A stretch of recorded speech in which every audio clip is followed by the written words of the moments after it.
Hi சகோஸ், எப்படி இருக்கீங்க? எல்லோரும் ஆரோக்கியமாகவும் மகிழ்ச்சியாகவும் இருப்பீங்கன்னு நம்புகிறேன். இன்றைக்கி நம்ம சேனலில் சுவையான நாட்டுக்கோழி குழம்பு மற்றும் வறுவல் எப்படி செய்கிறது அப்படிங்கிறத பார்க்கலாம் வாங்க.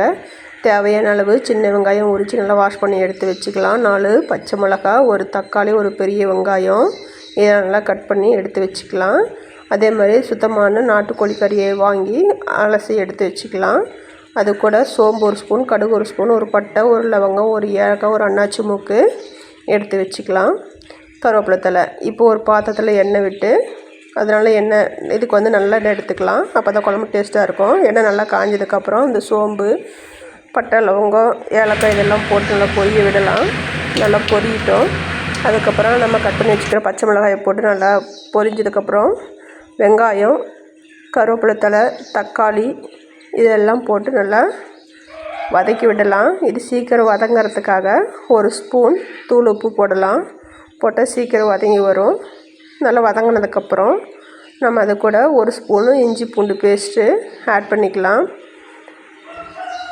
இஞ்சி பூண்டு பேஸ்ட் நல்லா எண்ணெயில் வதங்கின அந்த வாசனை போனதுக்கப்புறம், பச்சை வாசனை போனதுக்கப்புறம் நம்ம அலசி வச்சுருக்கிற நாட்டுக்கோழி கறியை எடுத்து நம்ம அதை கூட போடலாம்.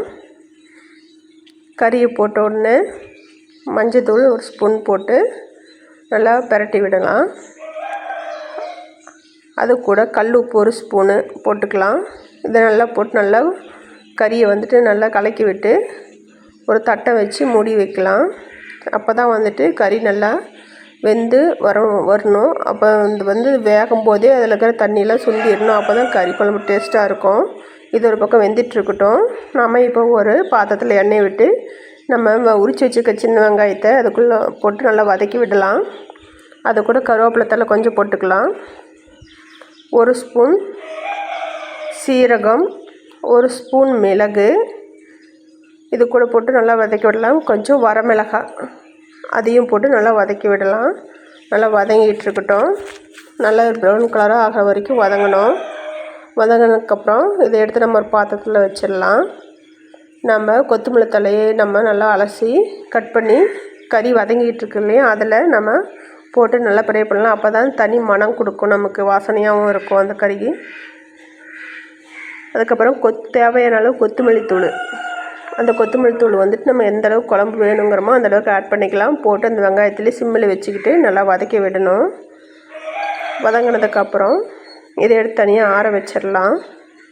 ஆறுனதுக்கப்புறம் நம்ம மிக்ஸி ஜாரில் போட்டு இந்த பேஸ்ட்டை அரைச்சி நம்ம வெந்துட்டுருக்கிற கறி கூட போட்டுடலாம். இந்த பேஸ்ட்டை கறி வறுக்கிறதுக்காக கொஞ்சம் தனியாக எடுத்து வச்சிடலாம் ஒரு தட்டத்தில்.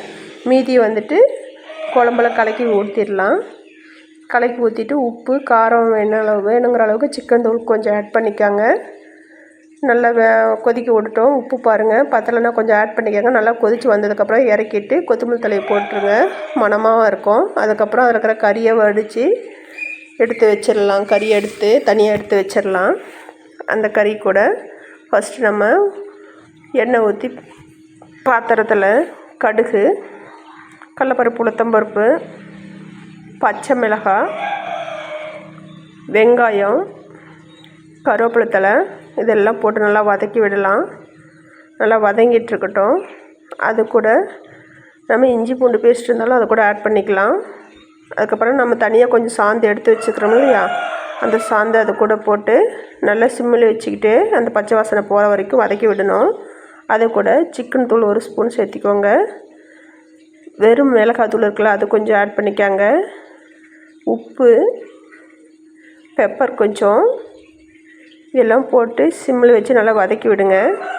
அதுக்கப்புறம் கொத்தமல்லி தலையும் போட்டுட்டு நம்ம எடுத்து வச்சுருக்கிற கறி அதில் கொட்டி நல்லா வதக்கி விடலாம்.